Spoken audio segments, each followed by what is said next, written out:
এই বিয়ের মরশুমে যাতে তোমরাও তোমাদের ড্রেস বা শাড়ির সাথে ম্যাচ করে সুন্দর একখানা চুড়ির সেট বানিয়ে ফেলতে পারো, তাই আজ থেকে 7 দিন পর্যন্ত আমি তোমাদের সাথে 7 রকমের চুড়ির আইডিয়া শেয়ার করব।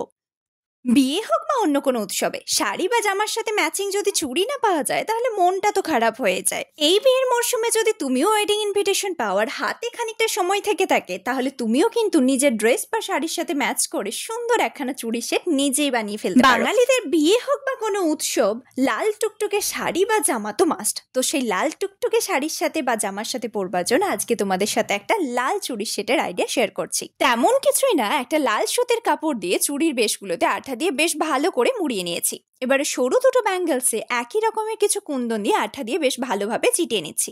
মোটা ব্যাঙ্গেলসের ক্ষেত্রেও একই, তবে ডিফারেন্ট দুটো কুন্দন দিয়ে সুন্দরভাবে সাজিয়ে নিয়েছি। এই চুড়ির সেটটা তোমরা সাদা রঙের বা লাল রঙের যে কোনো শাড়ি বা এথনিক শুটের সাথে সুন্দরভাবে ক্যারি করতে পারো। এমনই আরো নতুন নতুন চুড়ির আইডিয়াস দেখার জন্য শেখার জন্য চ্যানেলটা অবশ্যই সাবস্ক্রাইব করো।